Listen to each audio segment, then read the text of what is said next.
Welcome to our series, Nobody Tells You This About Money.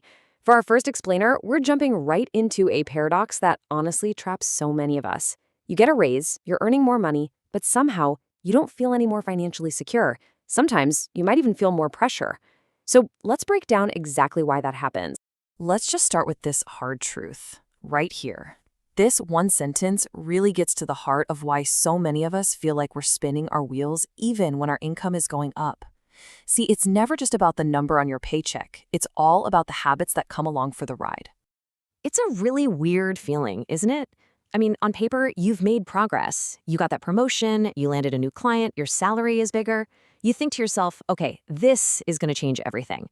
But then a few months go by and that pressure is still there. The stress hasn't just vanished. And you're left just scratching your head, wondering, what went wrong? Well, the answer is this quiet, almost invisible pattern that just eats up your new income before it ever has a chance to build real security. It's the reason a raise can feel like it just vanishes into thin air. So let's pull back the curtain on this thing. The culprit actually has a name. It's called lifestyle inflation. And the idea is deceptively simple, right? It's just that automatic pattern where your spending goes up right alongside your income. This quiet little habit is probably the single biggest reason why earning more doesn't automatically make you feel any safer. And this is exactly how it sneaks up on you. It's almost never one big, irresponsible purchase. No, it's a bunch of small, totally reasonable upgrades. You tell yourself, hey, I worked hard, I deserve a nicer place. Or, I'm way busier now, so ordering more takeout just makes sense. Every single one of those decisions feels justified in the moment. But when you add them all up, they have quietly absorbed your entire raise. So this pattern of all these little upgrades, it pretty quickly builds itself into a trap. And getting out of it, well, it's not really about math. It's about psychology. We have to understand why we fall for it in the first place. That's the real key. And right here, this is the thought that powers the whole machine. And look, this feeling is completely normal. It's human. Of course you want to enjoy the fruits of your labor. The problem isn't the desire to enjoy your life. The problem is when that desire automatically turns into bigger, long-term costs. This is where we need to draw a really important line in the sand.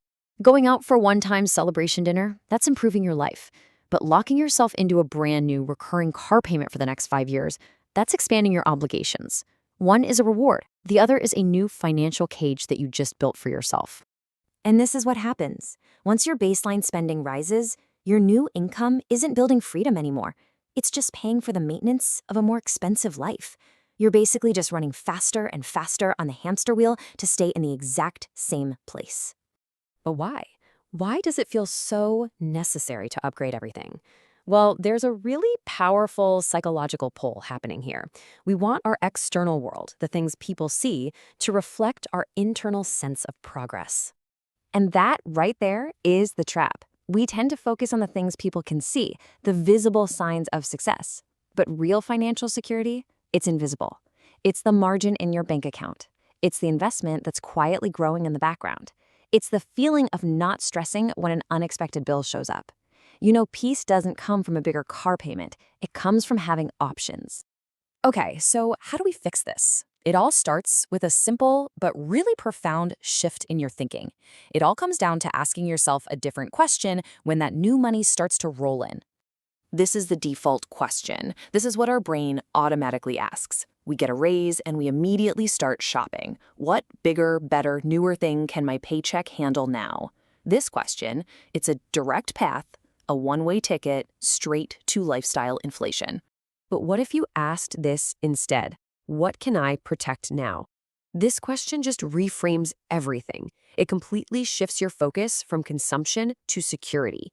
It's not about what you can buy, it's about what you can build. You can protect your peace of mind, you can protect your future, you can protect your freedom from financial stress. And let's be super clear about this. This is not about telling yourself no to everything fun for the rest of your life. Not at all. This is about being strategic. It's a strategy to build a cushion, to have flexibility, to create a life where you have more choices because you aren't trapped by your own expenses. So, what does this actually look like in practice? Let's get into a clear, actionable plan that you can use the very next time your income goes up. All right, here's how you do it. First, you've got to plan ahead. Give every single one of those new dollars a job before it even hits your bank account. Second, Save first. You have to automate a chunk of that raise to go straight to savings or investments. This makes building security your new default. Third, watch out for those recurring costs. Be really wary of new monthly payments. A new car payment is way more dangerous to your freedom than a fancy dinner. And finally, think invisibly. Just remember, true progress is a growing savings account, not a new gadget that everyone can see. Ultimately, it all boils down to this one choice. Every extra dollar you earn is a chance to decide, do you want to use it to look more successful, or do you want to use it to actually become more secure? Because believe me, they are not the same path. And hey, if you take just one thing away from all of this, let it be this. A bigger paycheck is a tool. It's not a solution. It can't make smart decisions for you. Your real financial security is built by your intention, by your choices, not by your income alone. So the next time you get that raise or a bonus or you land a new client, what's the one thought to hold on to? It's this, right here. Protect the raise. Don't let it disappear. Use it to build a stronger, more resilient life for yourself on your own terms.